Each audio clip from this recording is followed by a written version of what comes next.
This was a very cool chapter, and honestly, the ending of it for me was the real shocker. Just did not expect that, didn't see it coming at all. One Piece, chapter 423, Mermaid Legend. Well, hello, my brothers and sisters of the Nerd Nation. I, as always, am Jim here to bring you another review on the action-packed Ennis Lobby-filled tale of One Piece.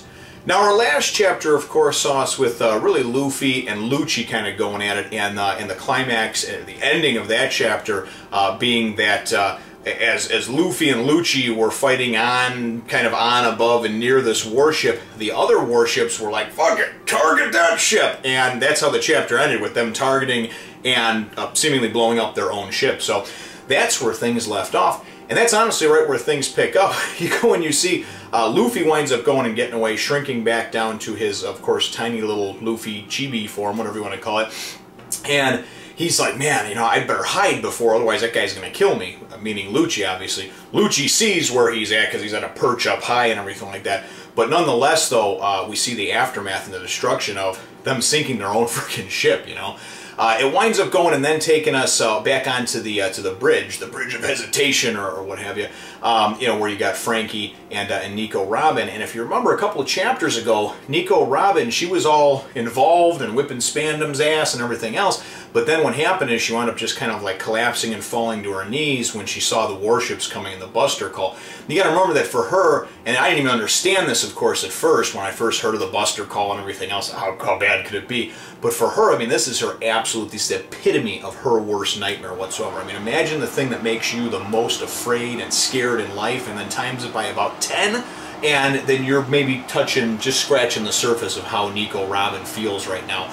And really, it's only because of the fact that, you know, she was a kid when this happened too, so you're much more impressionable, and things seem much bigger and much more explosive and just chaotic when you're smaller, when you're a kid, you know. So and don't get me wrong, what happened was terrible and tragic for anybody, but even more so, I think, because it affected a child. So anyway, you wind up seeing, and Frankie's like, what the hell? Did you guys just destroy your own ship, you know? And Spandam's like, that is the power that I call down of the Buster Call, you know? And I'm just thinking, oh God, right here, Spandam. But anyway, he winds up going, and so Nico Robin's still kind of on her knees, just sitting there, just beside herself, right? And Frankie is covering her at this point because, you know, now Spandam and some of his guys are. So Spandam goes and he's like, Funk Freed! And he goes and throws his sword that is an elephant, or his elephant that's a sword. I don't know exactly which way it works out. But anyway, you know, go ahead and attack with your, kill her, take out Nico Robin now, you know. So he winds up turning into an elephant as the sword's being thrown, and it's his tusk, his trunk winds up being this sword, you know, and he goes into this elephant chop, right? And Nico Robin doesn't even move, right? She could have just gotten sliced right in half, you know? But my boy Frankie come in to save the day, and Frankie's like, boom!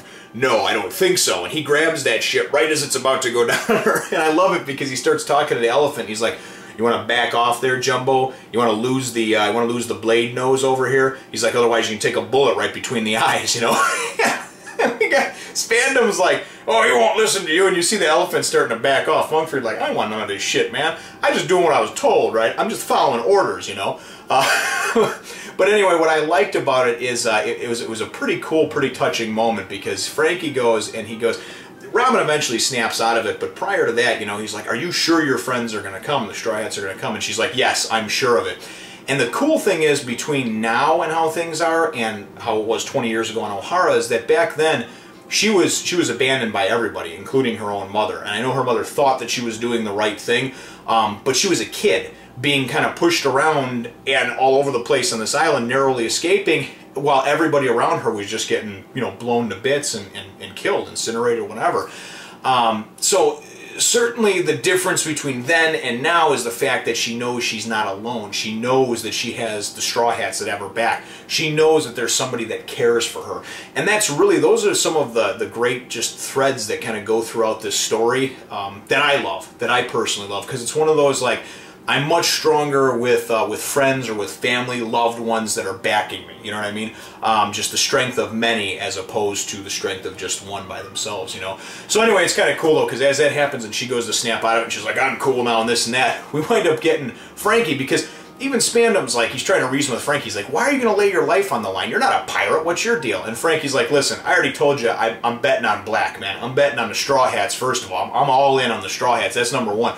And he goes, number two, you know, I'll never forget what you and the world government and all you little flunkies did to Mr. Tom 8 years ago, right? I died once. I got no problem doing it again, you know? And I thought that was great. And then he goes and he takes the elephant, man, Funk Tree, and he's just like, and he just goes and like snapmares him over down onto right onto Spandam. And this is after he jacked Spandam up earlier, hit him in the face too with one of his hard lefts, I think, or whatever. Maybe it was a right hand. I don't know. He even said, he goes, "There's not a spot on your face that isn't swollen." And we all know Spandam is like a punching bag. He's a piece of garbage. But anyway, I like that kind of whole camaraderie and seeing that. And that was really, for me, that was the meat and potatoes. That was the part of the chapter that I really enjoyed. It winds up going back and showing us briefly what's going on between like Luffy, because Luffy now, he figures, since he was big for about a minute, he figures that he's going to have to recover as a small little guy, you know, for about a minute. So Lucci winds up finding him and immediately jacks him up with a finger pistol, smashes him into this wall, and I mean, Luffy's like stuck in the wall, you know. And then he goes and he tries to go and use this paper art, so-and-so, this and that. He's basically going to try to go and move very fast and do like the finger pistol, but he's going to try to do it, I'm assuming it's like a multiple thing. And he goes to do it, and all of a sudden he stalls out, man. And it's like one of those Viagra commercials, you know, or those Levitra, you know, like, are you performing up to your... All of a sudden he's just like, he can't perform, right? And he's like, oh, the damage has affected my legs. He doesn't have the strength to go and use that supersonic speed that he had before to go and come at and nail Luffy. The thing about that that's great is that it gives Luffy that extra few seconds he needs to just, I don't know if you'd say recharge, but to get out of that little tiny Luffy form and to actually go and become regular-sized Luffy and be able to combat, Lucci. So, Luffy and Lucci. So that winds up happening. The end of the chapter, though, was cool. It takes us back to, and it's only a couple of pages, takes us to the underwater tunnel where you've got everybody else. You've got an unconscious Chopper, you've got Nami, you've got Zoro, you've got Sanji, you've got Kokoro, all of them, right? And it's being flooded, right? Chimney, all of them, they're all fucked. And you actually see them, and now they're underwater, and they're starting to lose consciousness. They can't breathe underwater. They can't make it through the entirety of the tunnel.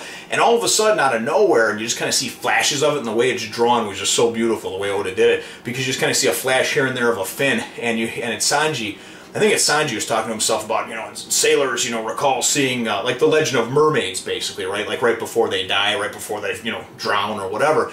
And they're basically all at the brink of drowning, All of a sudden, the last page of the chapter, we wind up seeing, because Sanji's like talking, he's like, and if this is a dream, I hope it never ends. And then you go and you see who's pulling them along through the tunnel to try to bring them to safety. It's fucking Kokoro, right? And she's a mermaid. She's a mermaid. I don't know what happened, how she changed into it, but she's a big, nasty, kind of chubby-ish, fat old mermaid, man. And she got the seashell titties and everything, And she's dragging them all on through the tunnel over here, and that's just how the chapter ends. I'm like, are you fucking kidding me? So, hopefully they'll be saved. Kokoro's a mermaid. We got all kinds of stuff going on. Spandam got hit with an elephant. I mean, how many times can you say that sentence, right? When have you ever said, Spandam got hit by an elephant, or this man was hit by an elephant? You know what I mean? Those are just words that usually never come out of your mouth. So, nonetheless, that's where the chapter ends off. My chapter question for you, brothers and sisters, goes back to, there's a number of different things we can talk about, but one of the biggest things for me was just kind of the shocker at the end with the whole Kokoro's a mermaid. Did anyone else see that coming? Or was it just me? You know what I mean? Am I that naive to it? I did not see Kokoro being... We've not been introduced to any type of mermaids. Obviously, we've seen fishmen, right? But we haven't seen, at least I haven't, in One Piece as of yet, chapter 423, whatever this is, they haven't seen any type of mention of mermaids or anything like that. So for me, it was a shocker, but I'd like to know what your answer is, if it shocked you, if it was, you saw it coming, what have you, what's your thoughts, weigh in. Brothers and sisters, in the comments down below, feel free to hit the thumbs up, the like button if you should think that I deserve it, and subscribe if you haven't done so already. We will look forward to catching all of you in the next Fun Nation.